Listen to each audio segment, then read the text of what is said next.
Hey everyone. Jack decided to invite us back to his Midwest talk, where a few of us investors do invest in the Midwest. I'm happy to be back. We're in California. We're investing in a few states in the Midwest, and Dylan and Lindsay are back with us as well. Hi, guys. Hey, how's it going? Hi, everybody. Was That waiting on sounded you. so explosive. Hi.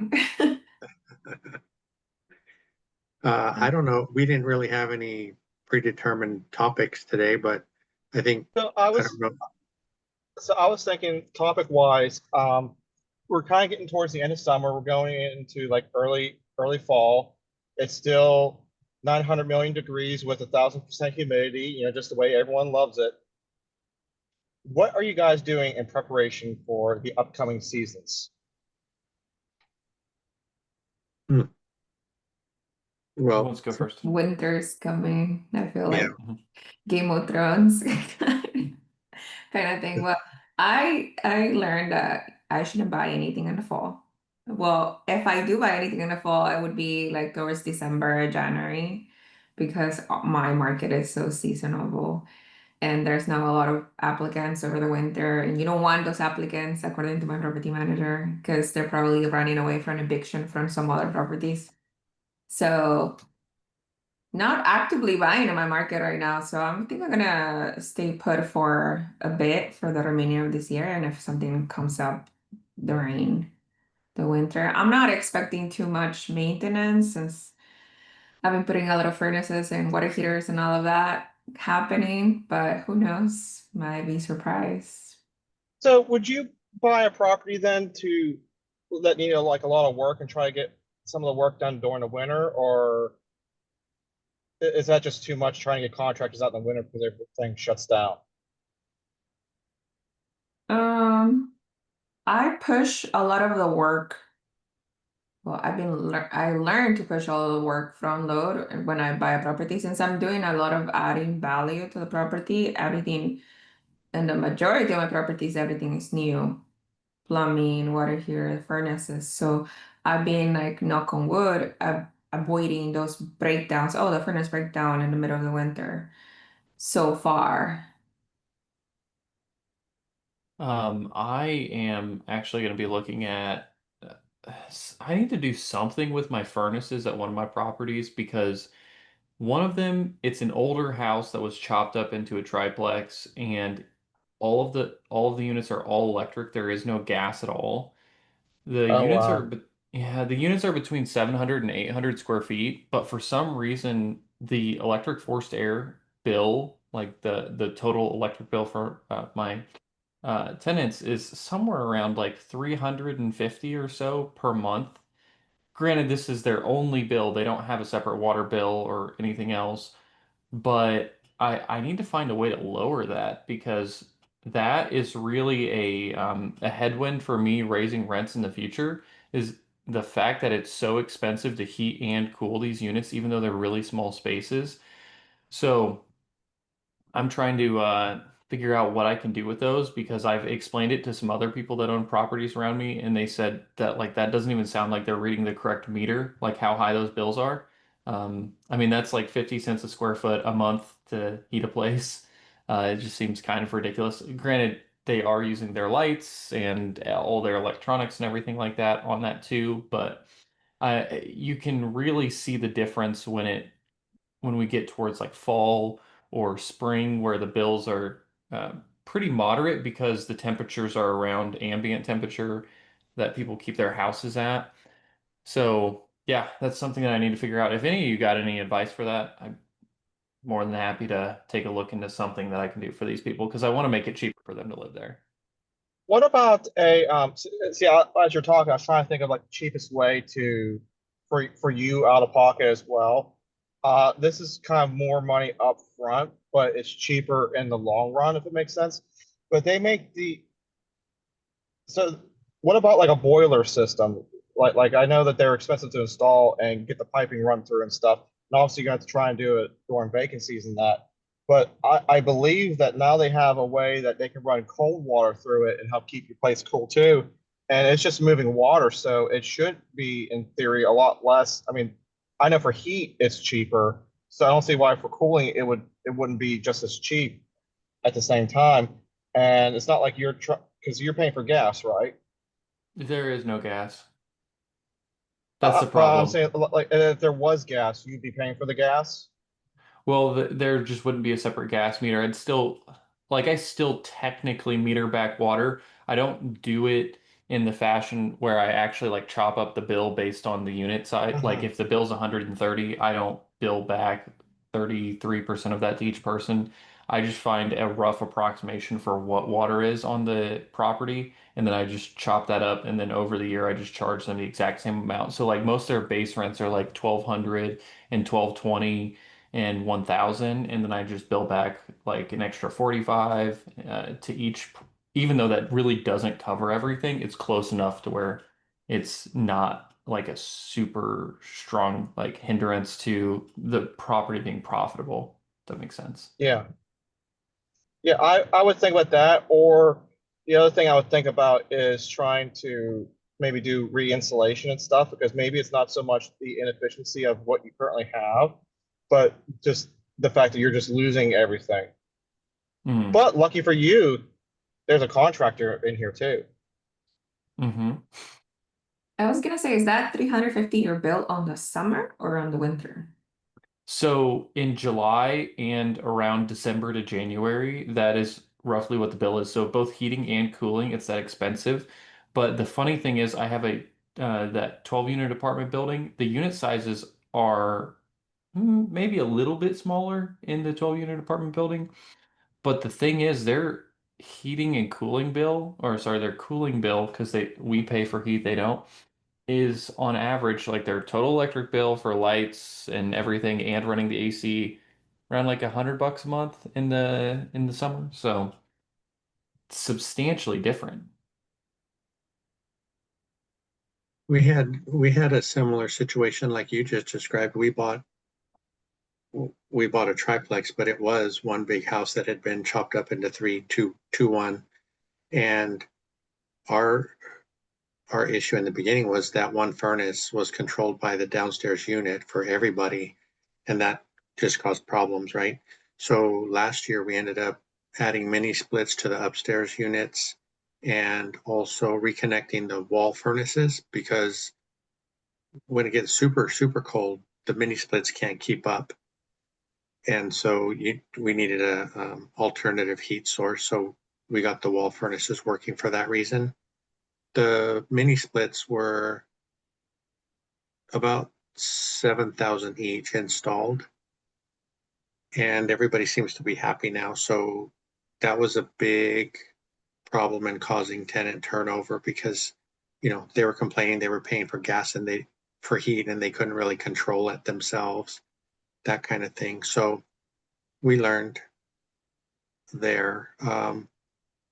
In Milwaukee, our duplex there, we pay the water. And so recently, like you're doing, we're back billing.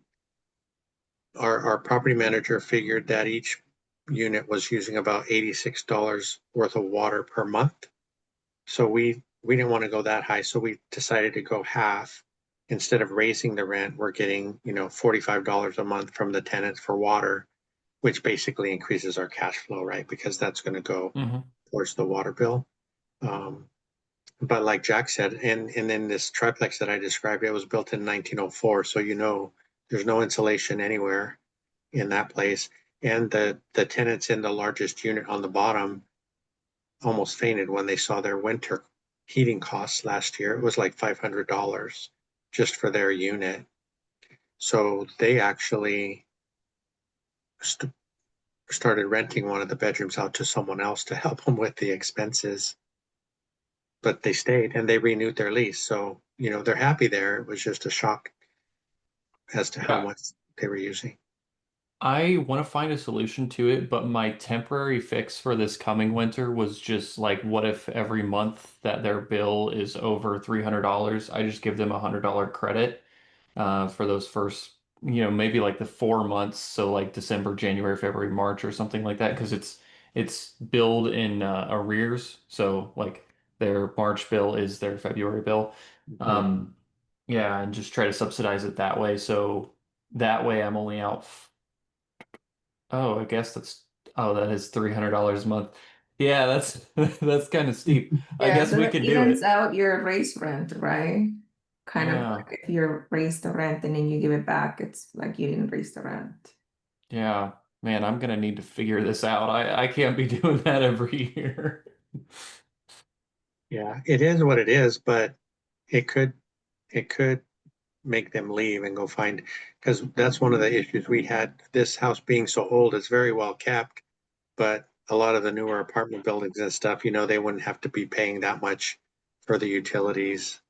So I think it makes it a little less attractive when you're trying to rent. Have you The checked your windows in your unit? Are your windows we properly sealed? Are they vinyl? Like Mhm. what's going on? They're vinyl windows.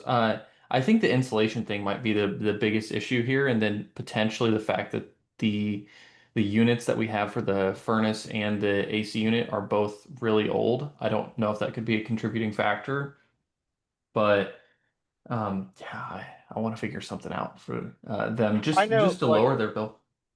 I know for me, like, I upgrade the furnace in the one place I have, and I keep mine, it's gas. But the person who went in to change the furnace told me that the furnace was so old that they weren't able to tell me how old the furnace was.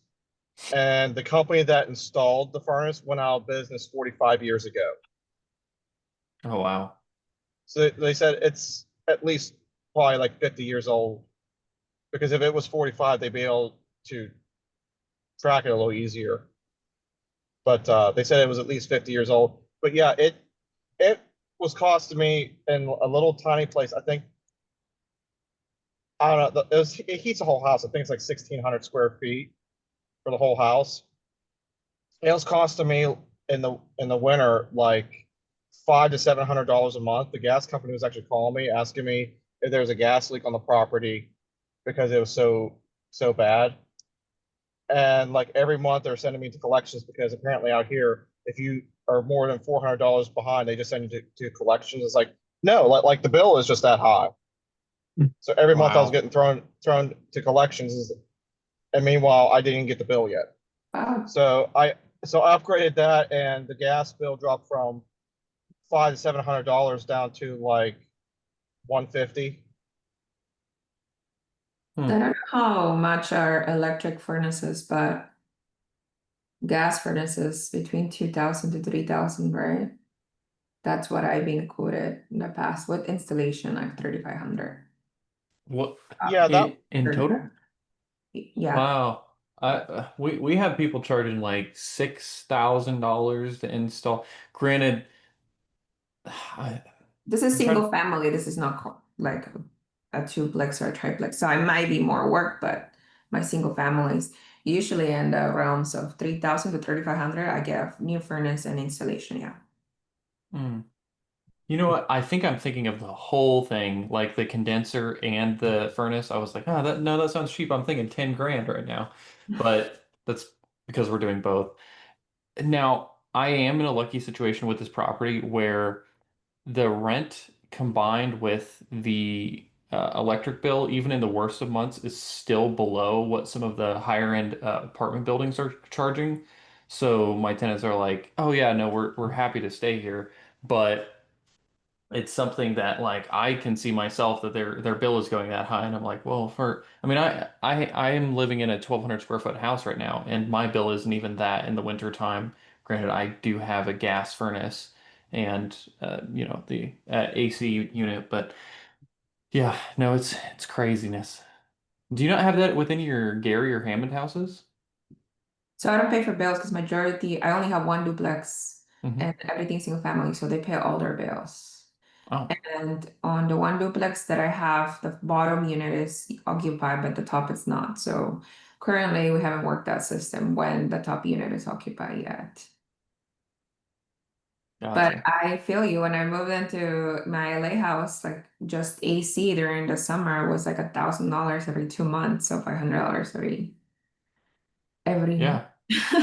No, it's ridiculous. Yeah. Well, the thing that I'm thinking about is if they're okay paying that much money and I can figure out how to save it, well, then I can just add that to what the rent is. But if the electric bill stays that high, I can't really raise the rents too much because then it's going to push them out. Yeah. Yeah, it's a fine balance. I think, like you were saying, we in St. Louis a couple months ago, we replaced the heating and AC and it was just under 10. And then, we had that flood in Milwaukee. So our duplex there, we need to replace both furnaces. And those, like Lindsay said, it was 2,600 installed per furnace. And then, of course, the PM adds their percentage on top of that. So it's just under 6,000 for both. They're working on that now. That doesn't sound terrible. Could be. I've just heard, I've been listening to the lumberjack more, and then he says that he uses used AC units to install. So, I mean, like, I don't know, Hmm. something you would want to check out. Yeah, I don't know. No, I'm just trying to figure out something for them. Yeah. But probably not this year, because I just switched over to the agent business, so I'm like hoarding cash right now because I'm like, oh, I don't know when that next sale is gonna be. We gotta figure this out. Luckily, the rents that I do have right now pay for everything else, but just just like trying to save every penny I can right now. Yeah, Same. I hear you. Yeah, I don't know about using used parts like that. Yeah, I don't know about But that either, but I yeah, just heard that. it seems like appliances, right? A used stove or used Mhm. fridge, you don't know how long it's going to last. Right. And with my luck, that'll be their first reason, oh yeah, you bought a used one and you had like 15 days left on the thing. So we purchased all new everything. I think Matt is right there by all his stuff though, and his guys install it all. That might make a little bit of a difference. Mhm. Have you heard about the new AC units that are going to be using like pressurized I think it was pressurized propane? No, I didn't hear about that. Yeah, my AC guy was telling me about that and well, you can probably explain this a little bit more, Frank, but I was thinking if you have a copper line and you have to brace it and you've got pressurized propane in there, doesn't sound that awesome. Yeah, I knew they were changing the type of Freon, because just like vehicles back in the day, I forget what it was called. Now they use a newer type Freon. So sometimes the systems aren't compatible. That's why it came up because they were saying if you're planning on putting in new AC, you might want to wait a little bit so that you can get the newer system. Otherwise, you're going to be changing it or you're not going to be able to get the parts or you're not going to be able to get the Freon. So if you have the newer version, it could save you down the road. But um, so far, we've just been putting in what's available. I was going to say too that when like our tenants in the duplex need the furnaces because it's all connected with the AC, right? So they can't use the AC either. And with the thought about checking around for pricing and that kind of thing, by the time we go out and get 2 or 3 estimates, they're without the stuff for a couple of weeks.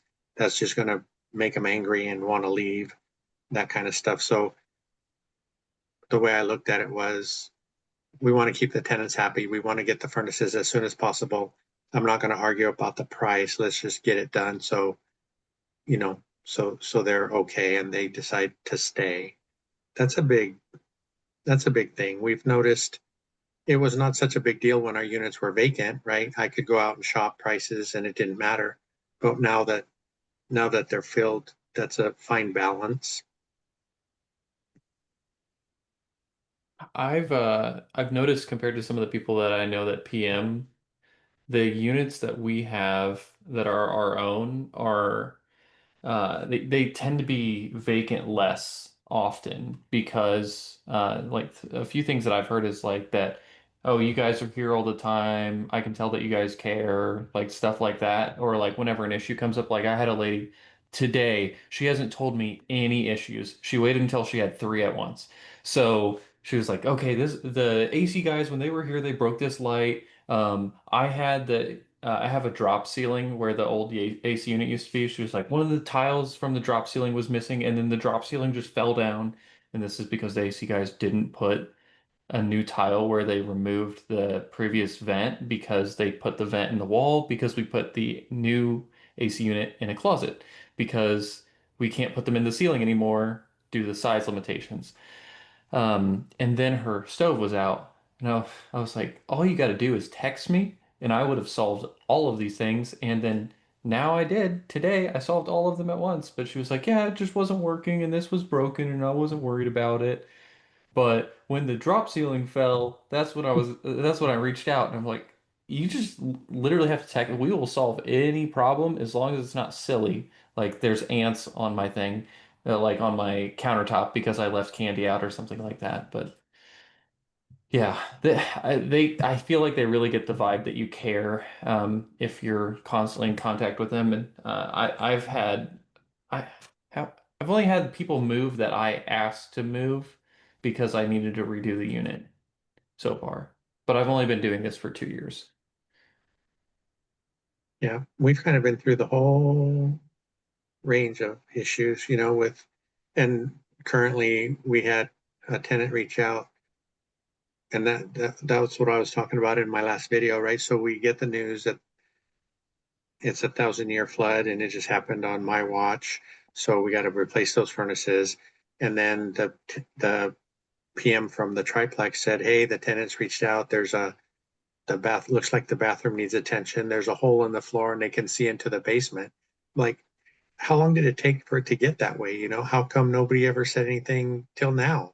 And you're right. I feel like if I was there, I would be walking all the units and picking them apart to my standards. Thankfully, our PMs are responsive, so hopefully the tenants do see that, at least, that we're not, oh, that's not really a big issue. We won't fix it this time. I tell the PMs too, Lindsay, I was talking to Angelo, and a lot of times when you're gonna do a turnover, like he was describing some things, and they talk like this is enough to get it rented, right?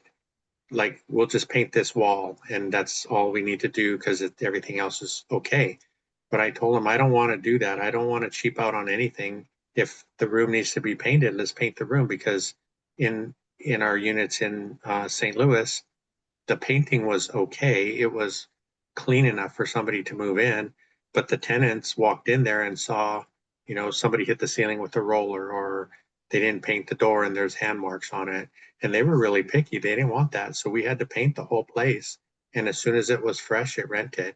So, it could stay vacant longer for things like that. I don't want to give them any, I guess, negative thoughts about the property when they come to look through it. And two, like you guys, well, like Lindsay was saying, we have 2 turnovers right now, one in Illinois, one in Gary, and winter is coming, like you said. So we're like, let's try to get the work done and get somebody in there before everything freezes over. Yeah. Jack, sorry, Lindsay, go ahead. No, I feel like that, like we're always trying to do everything like to make the most, I guess, best transition for the tenant to come on. But then, like Dylan is saying, you still have the tenants that wait until like the ceiling is falling onto the floor to call you to let you know. And then that's like the stories that I hear, like, okay, yes, there was a backup, I don't know, of the sump pump on the basement, but they didn't say anything. So they're living on like, things that you're like, you should have called. Like a drawer fell off the kitchen, you should have called, and then they never put a request. And that's mostly of the, I guess, stories I hear from my property manager. Maybe if there's a way for us to turn that around, because they always think, oh, if I keep calling about fixing stuff, then they're going to raise the rent. Maybe we should let them know, hey, if you let all this stuff add up, we are going to raise the rent. But if you tell us for each little thing that needs to be done, we'll try to keep it the same for as long as possible. but expenses do change for us, you know, insurance and labor. We were just on with Mark this morning, on his contractor call, and just stuff is just so expensive. I mean, doesn't matter what you do. I think there's a fine line too, because like there's some scenario like I want to say for like 9% of tenants that's correct. Like they don't necessarily tell us quick enough. But then you have like the 10%, and lumberjack landlords talked about this, and I had experience with this where you just have someone that moves in and they just want to nag you on every little stinking thing. Mhm. Like I had one person is like, there's a chip and like the one place I bought had granite countertops. I would never install granite, but it had them, so I'm leaving them. There's a chip in the granite. Like 2 months into the thing, and I was just like, yeah, you rented it that way. Well, they need to be replaced. No, I'm not replacing them. Oh, well, there's a scuff here. That there's a I could see the previous layer of paint in these bubbles, and I eventually had a talk with them. It's just like, it sounds like you're very unhappy here. Would you like? It's like I will offer you a one-time deal in order to. I was like, because you're obviously not happy with all these requests, and like you don't seem to be happy. You know, I know there's other people that would be happy. So you know, like maybe this one time we could, you know, let you go, and you know, you can just make it broom swept, vacuumed ready. You know, we'll give you back your deposit, and we'll even give you a little bit of money back towards your next security deposit and stuff. And that kind of, they're like, oh no, we're happy, we're happy. That kind of stopped it right there. That's funny. You're the second person that's told me that you as a landlord have give them an out. Like, I won't charge you anything. You can break the lease, you can leave. I feel like you're not happy here because they kept nitpicking. There was somebody else Yeah. that told me that like they kept calling like, you know, for everything and then not following the instructions, like making a written request, putting a work order or anything, just calling, calling, calling. And then they did the same thing and then they stopped. Yeah, I I think it might have been Matt talking about someone like that. Yeah, maybe. I always give my tenants an out, but it's kind of like a win-win for me, because I tell all of them I'm a realtor. I'd rather you eventually own a house instead of always living in the apartment. I love having you here, but if at any point when you're living here, you see a house that you want to buy, as long as you use me, I'll break your lease. We'll give you back your security deposit and everything, no issues at all. And you can just buy that house at that time.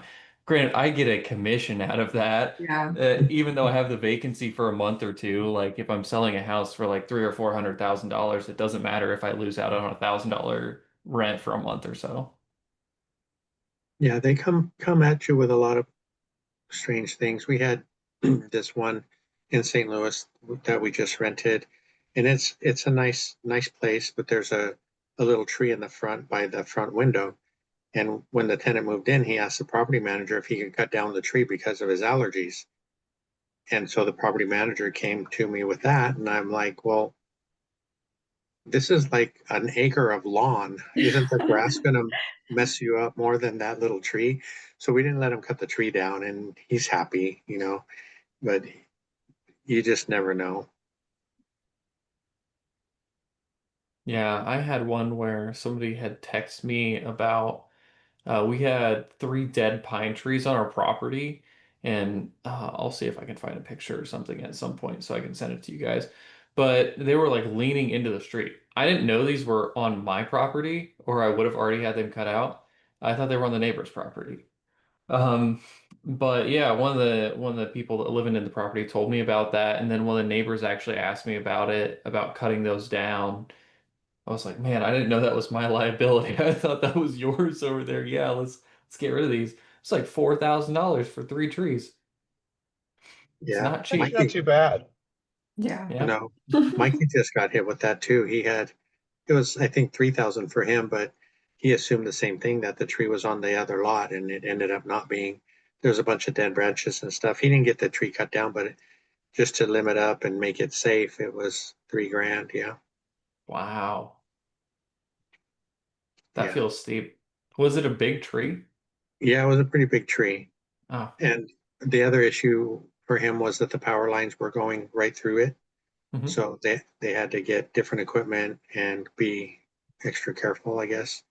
3,000 isn't Mm. much if you get electrocuted, so Yes. Yeah. If you land on those power lines while you're cutting that tree, yeah. no thanks. Crispy critter.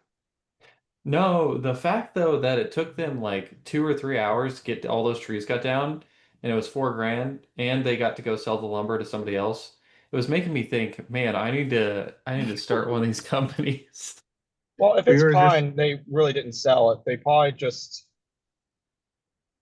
more than likely, they probably just they because you can't turn it into firewood. They probably just mulch the whole thing, and then they're just gonna sell Mm. it as mulch. Because like most pine, like people think pine lumber, 2x4s and stuff. Most of the pine trees just like randomly like that just aren't very good. Like it's almost like a forest you have to bring up together and then cut 2x4s out of it because you can kind of more meticulously nitpick them. Oh, see, I was thinking just firewood. yeah, See, they're and not not really good for everything. firewood unless Yeah, unless it's Huh. outside. yeah, not everything is good. Pine and fir are not good. There's a lot of sap, and then that creates soot in the chimneys, and it could cause fires in the chimneys and things like that. So that's why chimney sweeps are around, right? They once every year or 2 years, people have their chimneys cleaned and get all that removed so that it can't burn inside there. But what you were saying a minute ago, we again on that contractor call, we were just talking about how customers complain because, for example, when we charge per square foot for flooring, for me it's $4 a foot to install flooring, and we can install 300 square feet in an afternoon. So that's $1,200, and they look at you and say, "Well, I'm paying you $300 an hour to install flooring," but they don't consider, it took me 35 years to get this fast. It took me that Mhm. long to all these tools that we use to make it in the installation good and do it correctly, and getting the material here, right? Things like that. So it, it feels like people penalize us because we're able to do it quickly. And even painting, I mean, we can paint a room in probably 45 minutes. It's $300 for one coat in a bedroom. If you want to add doors and trim, then figure another 125 to $150. How do you But paint that fast? So, like it takes me like just to do edging in the average room takes me about 2 hours, and then to roll it takes me about an hour. yeah, if the room's all one color, it's pretty simple. Um, you know, for us, just throw a tarp down so we don't get a mess on the floor, and then cutting in around all your trim work. The trim work can take a little bit longer depending. I mean, typically you have baseboards and you have trim around a closet door and then the entry door. Uh, it goes pretty quick. Like I said, I mean, the first few years I did it, I wasn't that quick, but now there's different tools, so you don't always have to cut in separately. Now with the rollers they have, if it's all the same color, like I said, you can cut in and roll a corner and you're catching both walls at the same time. So you're cutting in the wall while you're doing the ceiling, and then when you come back and bring down the wall, then usually we'll only have to cut in down on the baseboard. So the newer tools have helped as well. Yeah, because I'm looking for a way to get a little bit quicker at it. Because like I said, I'm spending like 3 hours, 3 or 4 hours per room. Yeah. And in your area though, are those typical, are 8 foot ceilings typical, or are they 9 or 10? Uh, Typically I'm running into like a lot of 10-foot ceilings. Yeah, that's a little different And because the other big thing for me is, and this is why it's taking me a little bit longer too, is that the walls just are not even at all. So like you'll be rolling along and like you saw in one of my lives, I just realized I forgot to make them all go live. But you'll hear me talking about how the walls are so uneven and it creates streaks. And you have to like backfill to move forward again. And it's just a constant fight with streaks and stuff, even with better stuff, cages and rollers and stuff. So that's another reason why it takes a little bit longer. Because in order to get one coat on, I might have had to go over the wall 3 times. Mhm. Yeah, the thickness of your nap, and here we're lucky. We just have mostly 8 foot ceilings, so I can just stand and cut. If I'm cutting, just cut around the ceiling and start rolling. But when you're 9 or 10 feet, then moving your ladder every 3 feet or so is time consuming. But like I Yeah. said, with the new rollers that have the fuzz on the end instead of just the plastic disc, when you dip that and you roll into a corner, you're getting the ceiling and you're cutting in the wall at the same time, so it saves you there. I think And you Yeah. will, 4 hours per room is pretty fast. If it's taking you 4 hours per room. I mean, yeah, 4 hours for one person in a room to roll the flat wall and then trim it out. That's not bad. But then, Oh, okay. yeah, your labor would be closer to 450 plus paint. Uh, Jack, do you use an 18-inch roller? Right now, I'm using whatever standard size is. I don't know if it's an 18 or not because I hope you're I've not been just using 9. because I've been just laying primer and stuff. Yeah, that might be the other thing. Plus, here's the other thing too: is with the walls being so uneven, when I go to act, because I've been just laying primer down because there's just so much stuff all over the walls. I was just like, I'm going to spend 4 days cleaning it, or 4 days, 4 trips out there primering. So I might just do the primer. I'm probably the majority of everything. I'm going to try and spray it as much as I can, and then just do like a touch-up roll over top of it to give it that rolled look. It seems like if his walls are uneven, an 18 would give him even more problems, right? Because it's going to Yeah. skip over a few. I always just use a 9. I haven't even attempted an 18, but and two, if you're doing a regular bedroom, you don't really have that much wall space. You have maybe 2 walls that are full, then you got a closet on one wall and you got the entry door on the other wall. So, you know, it's I'm not, just thinking painting the whole house. Like if you're trying to up your speed using double the roller, but it doesn't help if your walls are like bowing and stuff from it being like a 1800s house. yeah, I think Yeah, that's an issue. it's not even like the framing and stuff's bad on like just bad bounce. It's just that they use uh laps and stucco on it. So like Mm. it's just how it is. Like there's no way of getting around it unless you just rip everything out and drywall it. Yeah, I always plan to do 2 coats because even, a lot of people say they buy better paint to get 1 coat, but you really don't get the true color if you're just doing 1 coat because some of the old color's coming through. yeah. So what I do is I'll usually do a super dry coat on the first pass, and it's usually drying quickly, especially during summer, to where you can actually get the finish coat on the same day. So you don't have to come back. Or if you're doing multiple rooms, by the time you get the second bedroom done, you can go back in the first and hit it again. And then two, if you miss a spot or something, it's easier to blend in if you did 2 coats versus just one. Yeah, I never do. I know there's paints that say like 1 coat on it. I'm always doing 2 or 3, but I'm spraying too a lot of the time. So yeah, I mean, the crazy thing is though, if you guys can talk some of the investors you work with into letting you do the trim, ceiling, and walls the same, not only the same sheen but the same color. Oh, you can do a whole house in like 2 days tops. Yeah. That's been popular even with some of the real estate agents that I work with. One really likes, satin on the walls and satin on the trim work. Mhm. And you would think it would just look kind of blah, but since it's woodwork, it just stands out, right? The texture. Mhm. So it looks different, even though it's all the same sheen. It's pretty cool. Yeah, I eggshell the trim. You saw my comment. I eggshell.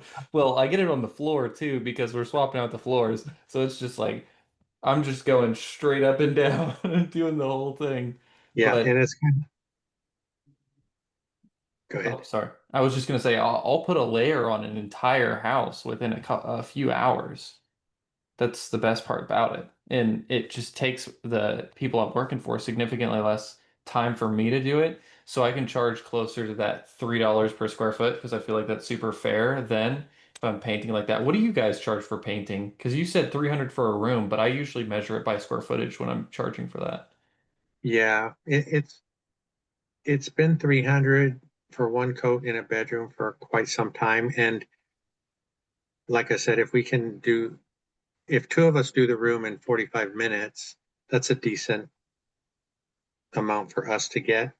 Now painters are crazy. Painters are like, $6,000 to do an interior, and I just can't see it. But I mean, if it's a 2-story home, obviously you have some high ceilings and stuff, but not a regular single-story home. But paint has gone up quite a bit. Doesn't matter what brand you're buying. It's really doubled over the last few years. Um, I don't mind using Behr from Home Depot. That's one of the things I was going to say was it was a misconception, right?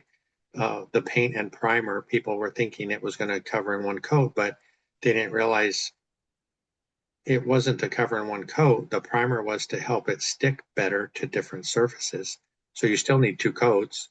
It's just, and it was a gimmick, I'm sure, that Home Depot thought up. And all the cans say 1 coat coverage. They will Yeah. cover it 1 coat, but you'll be able to see right through it. Their Dynasty series, it's all one coat. No, I always use the contractor grade stuff.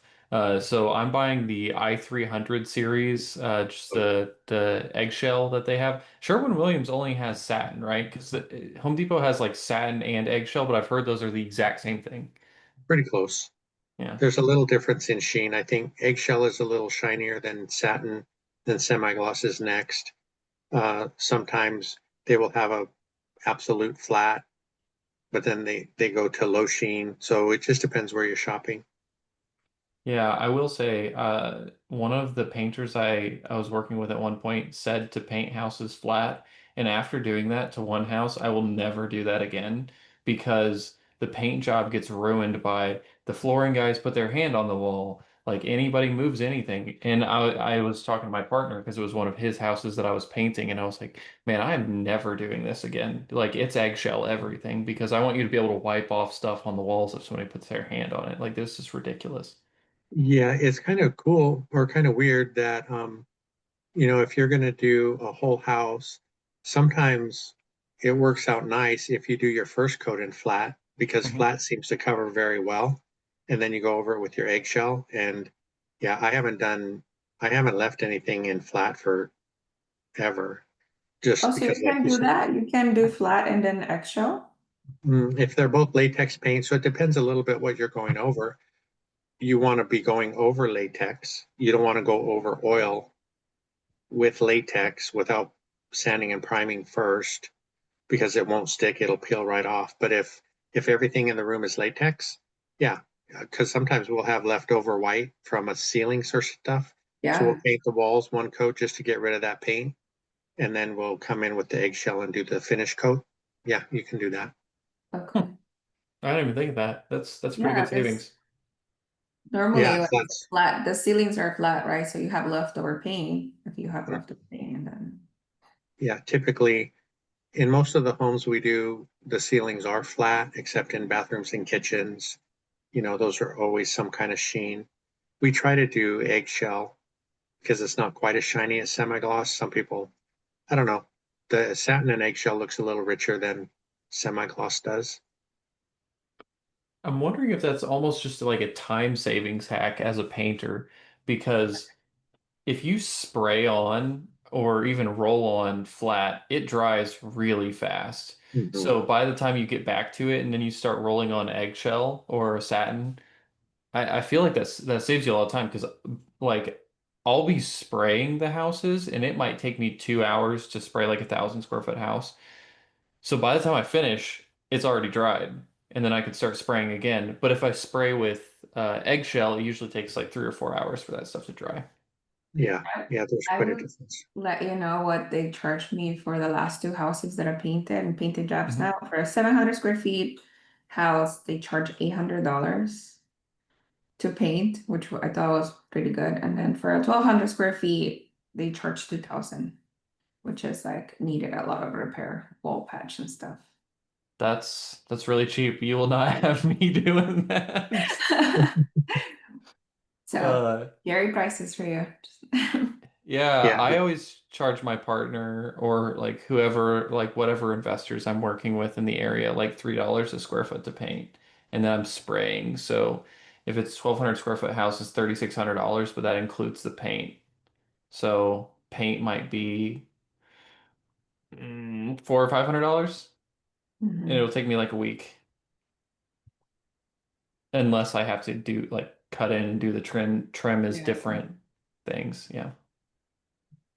yeah. I was trying to figure out, so if you have like a 10, just say you have a 10 by 10 bedroom, so it's a 100, it's 32, so say about 450 square feet. So nowadays that would be $450 in labor plus the paint. So and you're going to use a couple gallons of paint on average. Like the Home Depot stuff is about 50 a gallon. So 550 for a bedroom, including paint, is typically what we would see. You might want to check on it if you're looking at like trying to find a cheaper paint. Look at the Behr i300 series. It's their contractor grade stuff. If you talk to the guy with Behr too, he just gave me. You probably already get the discounts because you have a contracting company. I just do this to like help other investors out around me. But he gave me 20% off. So I'm paying like I want to say it's like $100 for a 5 gallon, and Mhm. then 20% off of that. So it's like $80 for a 5 gallon. 80 Yeah, to 90 and are you getting that in eggshell or in flat? in eggshell. Yeah, that's good for eggshell for sure. Hmm. That's what I I, was I thinking. yeah, I mean, I have a heart attack when my customers want to use Benjamin Moore. I make sure they pay for the paint because that's like $80 a gallon. I'm like, I can't do that. Yeah, And you I don't really think it's that much better. You know, I can give them just as nice a job with Behr, but it's all about the brand name for some people. Yeah. yeah, I know some people are really, really picky on the Sherwin-Williams versus Behr. I don't usually care because like most of our property, well, all of our properties that I've done it for are investment properties, and it's the same stuff I use in my house that I use in all of the investment properties. So if it's good enough for my house, it's good enough for all of our houses. Uh, I don't know. For me, the paint I end up using the most is PPG. Hmm. I'm not sure if they even sell it outside of the Pittsburgh area or not, but it for me, I just went with that just because that's what I was shooting when I was doing auto body. Like when it comes to auto body stuff, PPG was like top of the line. So when I started working more on houses and stuff, I just bought PPG again. Like it's not as and from what people say, it's not as good as like the Behr and Sharon Williams, but I don't know. I never had a car come back either, so Yeah. Yeah, there's some places that still sell that out here too. Um, It looks like they sell it at Home Depot too. I thought they did. Like, because yeah. there's the Bear brand and then there's another brand.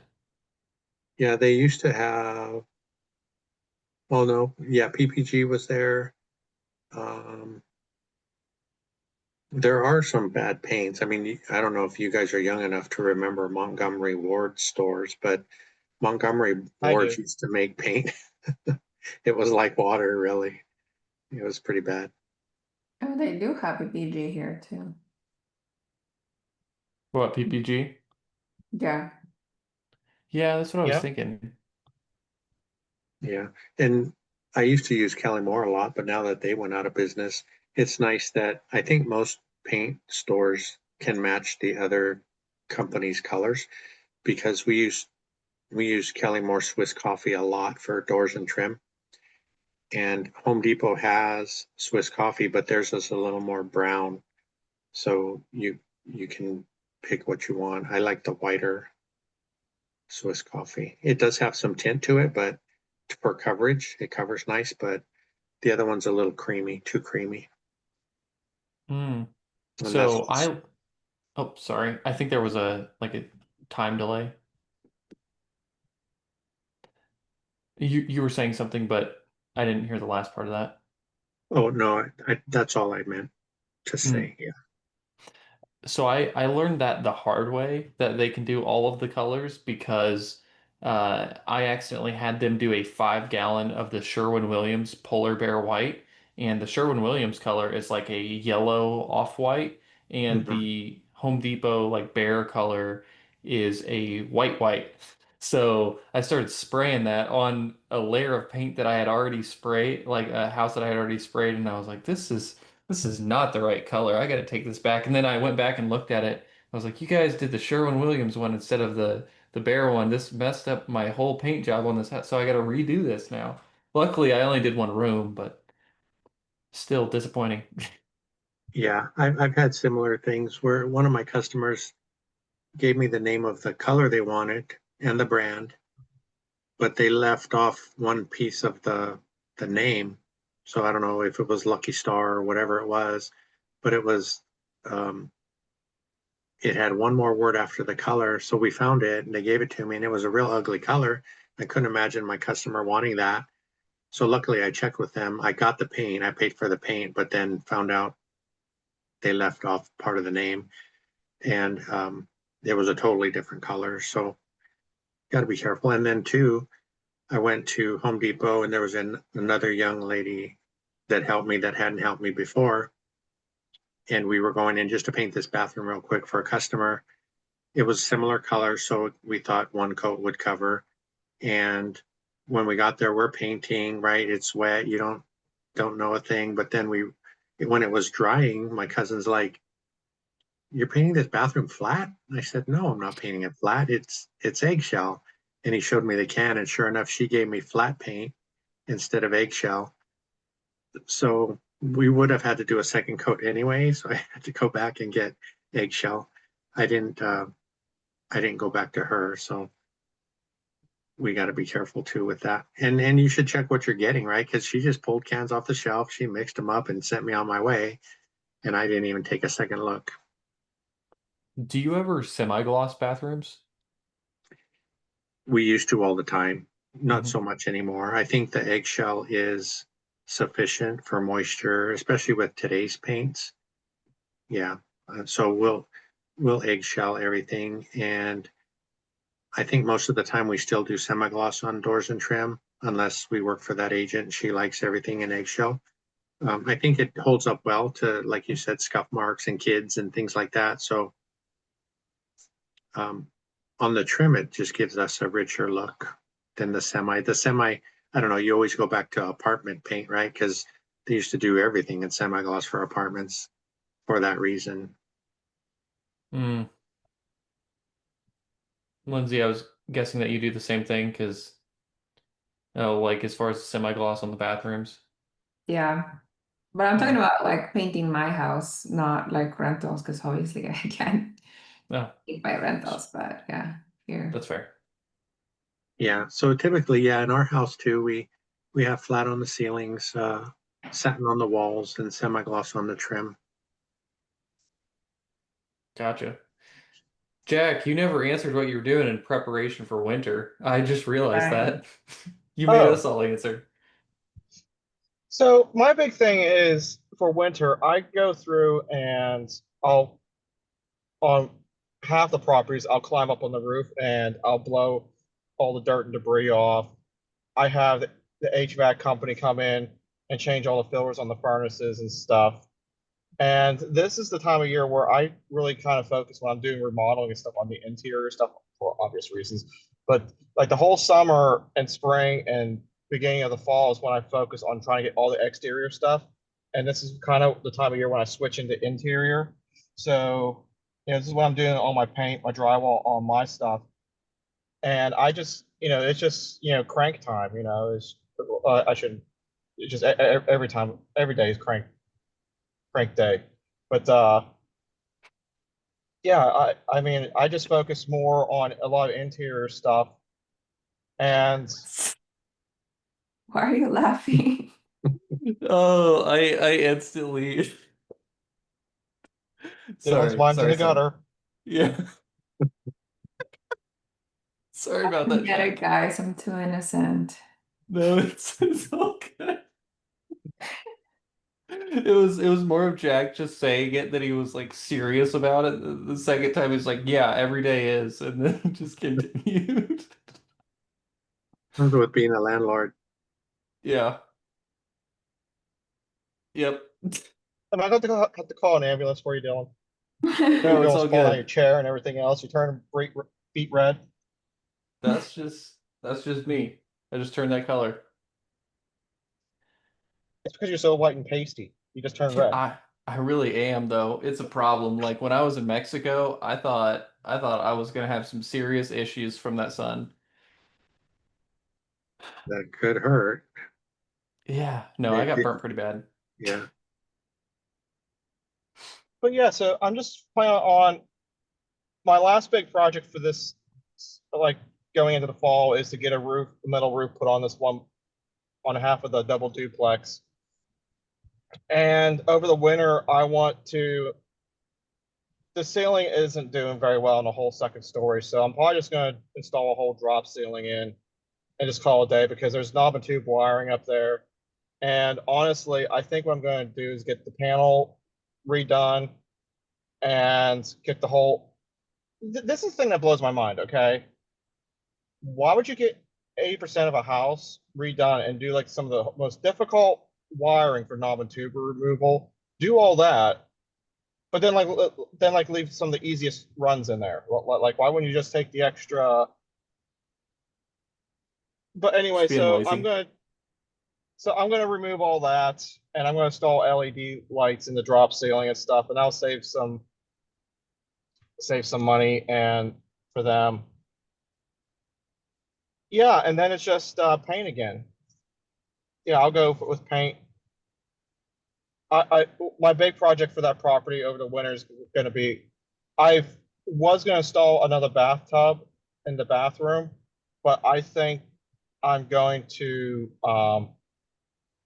I think I'm going to try and do a custom shower, and I think I'm going to do like a custom pan, maybe. I just did one with a GC just to kind of learn how to do it the other day, and I kind of really want to try doing it myself. He said he'd come and like watch me more or less and like stop me from screwing things up horrendously. So I'm really half tempted to do that just because it's like, oh, a new skill. I can't wait to try it. Are you gonna be doing like a tile shower? See, that's the thing. Like, if I do the custom pan, I'm gonna have to tile the pan. But it's like the area isn't gonna pull it. So like as cheap as it sounds, I'm actually thinking about just tiling the pan and sealing it real good, and then just install an acrylic surround because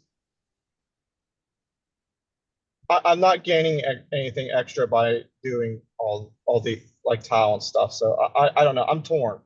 It's like I really want like I would really like to see what I could do with doing everything, but like I'm not going to gain anything by doing everything. So I don't know. I'm torn. I've never seen a shower like that. It's Yeah. really I was going to interesting. say those two concepts don't really mesh too well. Were you talking Yeah. something like a Schluter shower base or something?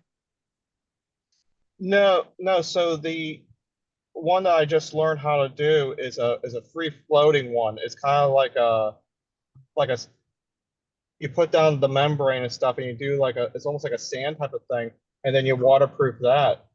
Oh, there, I know. So that's a mortar bed. There's not too many people do it that way anymore. If you look up Schluter, um, they sell a shower pan kit, and it's dense foam, and it's made. You can get different size shower pans, and it's sloped already pre-sloped to the drain.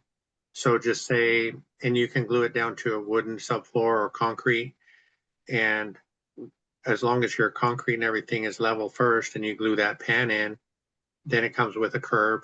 So you thin set the curb right up to it. And then they also have wall panels. You can use, do you know the name of that stuff at Home Depot? It's a tile backer board, but it's not hardy backer. It is also made out of foam. So if you get all that foam product in there, then there's tape. You tape the seams with their material with thin set, and it's all waterproof. And then you can tile right on that. The mortar bed is a little bit more of a challenge, right? Because you have to slope all that towards your drain before you put your waterproofing membrane over it. A shower pan kit should be around $400, and that takes maybe an hour to install versus a few hours to, you got to make sure your mortar is at the right consistency, kind of dry pack it in there, slope it, compact it, and then wet it, keep it all wet so it can dry. It usually dries overnight, and then you apply your membrane on top of that, but that's quite a bit more work. Well, I don't mean to be the bearer of bad news, but I have to get going. So do you want me to kick this to one of you guys to continue the recording? Oh, I think I'm okay if you have to go. I probably didn't have too much longer anyway. I was just going to say maybe you could have a better outro than you did last time instead of just saying, okay, say Yeah, let's goodbye. end it. I'm just Maybe messing we with can you. edit one in. So let's do final thoughts, okay?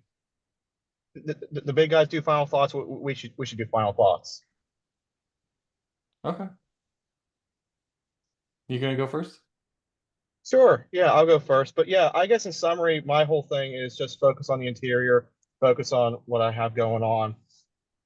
I think the other big thing for this winter is on top of everything, I'm trying to do additional side jobs and stuff and see where that takes me. And I really just want to try and focus during the winter on trying to pay down some of my bad debt because it's really holding me back in so many ways.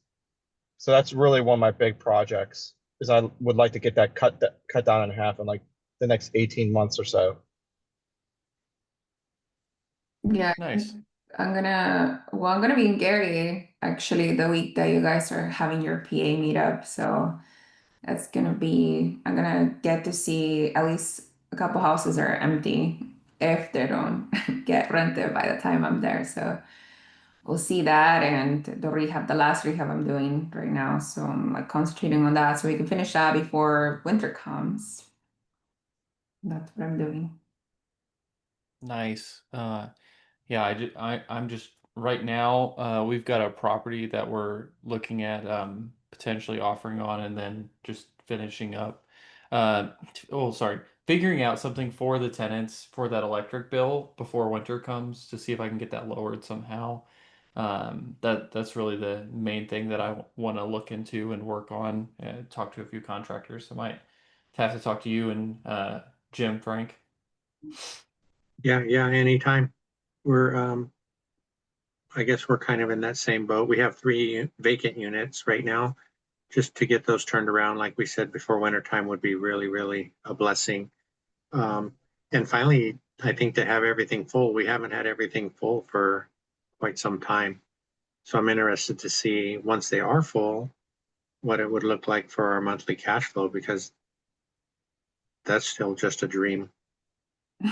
So we'll see if we Monthly can cash make it flow? work. Consistent monthly cash flow.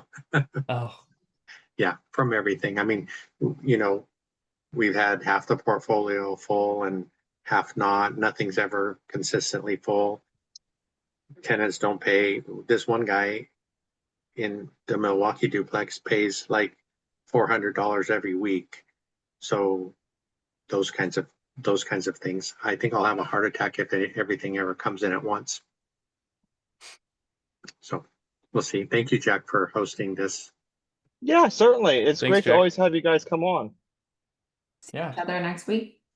I'm glad to be Until here. next week. I'll All see right. you. Take care, guys. You too.